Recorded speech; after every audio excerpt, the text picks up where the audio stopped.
মিথ্যে বলবো এমন করে লাগবে শুনে জবর, মিথ্যের বেশে এলো সত্য যুগের সত্য খবর, সত্য যুগের সত্য খবর, সত্য যুগের সত্য খবর, সত্য যুগের সত্য খবর, সত্য যুগের সত্য খবর। নমস্কার, সত্য যুগের সত্য খবরে আপনাদের স্বাগত জানাই। খবর পড়ছি আমি সুমন রঞ্জন নন্দী।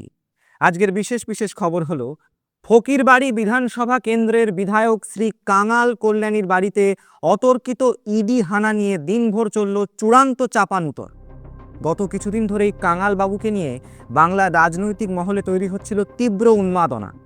একদিকে রাজ্যের বিরোধী রাজনৈতিক দল যেমন দাবি জানিয়ে আসছিল কাঙালবাবু দল পরিবর্তন করতে চলেছেন খুব শীঘ্রই, অন্যদিকে শাসক দল সেই দাবি নস্যাৎ করে জানায় তিনি দল বদল করবেন না বলে স্থানীয় ফকিরকালীর কসম খেয়েছেন। কসম খাওয়ার ভিডিও তাদের কাছে আছে।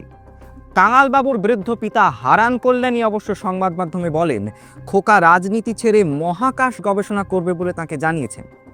এই চরম চাপানুতরের মধ্যে আজ সকাল 7:10 ইডি তার বাড়ির উদ্দেশ্যে রওনা দেয়, কিন্তু পৌঁছানোর আগেই সকাল 7:30 কাঙালবাবু দল ত্যাগের খবর ঘোষণা করেন ফ্রেন্ড বুকে। তারপরে সকাল 7:40 নাগাদ ইডির অধিকর্তারা ফকিরবাড়ি মোড় ঢোকার আগে পাল্টি বাড়ি মোড়ে গাড়ি থামিয়ে হিঙের কচুরি খান এবং গাড়ি আবার উল্টো দিকে ঘুরিয়ে নেন। তার কিছুক্ষণের মধ্যেই কাঙালবাবুর আত্মসহায়ক সাংবাদিকদের জানায়, দাদা দল ত্যাগ করছেন ঠিকই, কিন্তু বিরোধী দলে যোগ দিচ্ছেন না, তিনি নতুন দল খুলছেন যার নাম আর কিছুদিনের মধ্যেই জানানো হবে।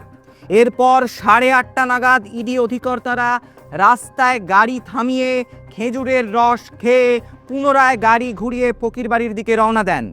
ইতিমধ্যে আমাদের সাংবাদিক কাঙালবাবুর বাড়ি পৌঁছলে কালো ত্রিপলে ঢাকা একটি ম্যাটাডোর নিয়ে বেরিয়ে যেতে দেখা যায় কাঙালবাবুকে। কোথায় যাচ্ছেন জিজ্ঞাসা করলে বিধায়ক জানান তিনি মহাকাশে পাড়ি দিচ্ছেন। তারপর সকাল 10টা নাগাদ ইডি এসে পৌঁছয়। তারা বিধায়কের বাড়ি গিয়ে দীর্ঘ তল্লাশি চালান এবং নগদ 187 টাকার হদিশ পান। নগদ 187 টাকা। টাকা বাজেয়াপ্ত করতে চাইলে কাঙালবাবুর বৃদ্ধ পিতা তার হাত খরচা বাবদ 87 টাকা রেখে যেতে বলেন। এই নিয়ে দর কষাকষি চলতে থাকে, শেষে 40 টাকায় রফা হয়। উদ্ধার হওয়া টাকা নিয়ে কোনো মন্তব্য না করলেও বারংবার রাস্তা বদলানোর কারণ হিসেবে ঘন কুয়াশাকেই দায়ী করেছেন ইডি অধিকর্তারা। কিন্তু প্রশ্ন থেকেই যাচ্ছে, কোথায় গেলেন কাঙালবাবু? কি ছিল ম্যাটাডোরে? আমাদের নিজস্ব সংবাদদাতার টক টাইম ফুরিয়ে যাওয়ায় তা এখনো জানা যায়নি। উনি ফোন রিচার্জ করলেই আপনাদের কাছে সেই সত্য তুলে ধরা হবে। চলে আসছি পরবর্তী খবরে। নিজের ভোট নিজে দেওয়ার অপরাধে আটক করা হলো এক নাগরিককে। এমনই তথ্য উঠে আসছে সদ্য ঘটে যাওয়া বিধানসভা নির্বাচন থেকে। ঘটনাটি ঘটে মন্দাখালীর একটি বুথে। ওই বুথে ভোট দিতে পৌঁছান রামনাথ পাণ্ডে নামক এক ব্যক্তি। ঘটনাচক্রে জানা যায় ওই বুথে তিনি একমাত্র বৈধ ভোটার। আর্যভট্ট বলেছিলেন, উই টক ইন নাম্বারস। তাই বাকি 1317 জনের বিরুদ্ধে পদক্ষেপ না নিয়ে বুদ্ধিমানের মতোই রামনাথকে গ্রেপ্তার করে আধা সামরিক বাহিনী। তিনি এখন স্থানীয় গ্রাম পঞ্চায়েতের বিচারাধীন। সেখানে তাকে গাছতলায় বসিয়ে বুলি করা হচ্ছে বলেও জানা যাচ্ছে। এই গোটা ঘটনা নিয়ে সোচ্চার হয়েছে বাংলা কক্ষ। তারা রামনাথকে জোর করে বাংলা বলাতে চেষ্টা করলে রামনাথ জানায়, আমি বিহারি। এই প্রসঙ্গে বাংলা কক্ষের কর্ণধার বর্গ বাঙালি দপ্তর অভিমত জানতে চাওয়া হলে তিনি জানান, we will get back to you. চলে আসছি পরবর্তী খবরে। সঠিক সুরে গান গাওয়ায় জরিমানা ঘোষণা করল তথ্য ও সংস্কৃতি দপ্তর। সরকারের বার্ষিক কর্মসূচির ঘোষণার দিন আয়োজন করা সান্ধ্য মজলিসে ব্যবস্থা ছিল গান বাজনার। সেখানে দলের সমস্ত মন্ত্রীরা একে একে এসে গান গাইতে শুরু করেন। প্রায় প্রত্যেকেই বেসুরে গান গাওয়ায় কোনো সমস্যা হয় না, কেউ বুঝতেও পারে না সুরের অভাব।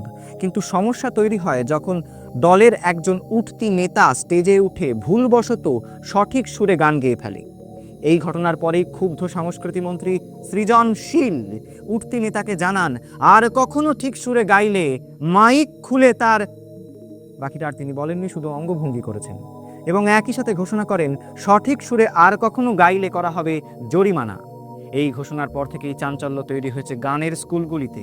জরিমানার ভয়ে ভুল সুরে তানপুরা ও গিটার বাঁধার কাজ শুরু হয়েছে জোর কদমে। সরকারি স্কুলগুলিতে ইতিমধ্যেই ভুল সুরে প্রার্থনা সঙ্গীত গাওয়ানোর ট্রেনিং শুরু হয়েছে জোর কদমে। সঠিক সুর পাকড়াও করতে নিয়োগ করা হয়েছে পুলিশ। মোড়ে মোড়ে টিউনার হাতে তাদের ঘুরতে দেখা যাচ্ছে। ইতিমধ্যে প্রায় 93 জনকে জরিমানা করা হয়েছে। এরকমই এক নাগরিককে প্রশ্ন করা হলে তিনি জানান, সবটাই ভুল করেছিলাম, জাস্ট একটা সা সুরে লেগে গেছিল, পুলিশ টিউনার ধরতেই কেস খেয়ে গেলাম। তীব্র নাকাচেকিং ঘিরে ফেলা হয়েছে রাজপথ। জরিমানা থেকে বাঁচতে পাড়ার ফাংশনে শুরু করা হয়েছে মিউট গানের আসর। এই সিদ্ধান্ত যে নির্দ্বিধায় রাজ্যের সংস্কৃতি মনোভাবকে উন্নতির শীর্ষে নিয়ে যাবে, সেই বিষয়ে আশাবাদী রাজ্যের সংস্কৃতি দপ্তর। সত্য যুগের সত্য খবর আজ এ পর্যন্তই। নমস্কার। মিথ্যে বলবো এমন করে লাগবে শুনে জবর, মিথ্যের বেশে এলো সত্য যুগের সত্য খবর।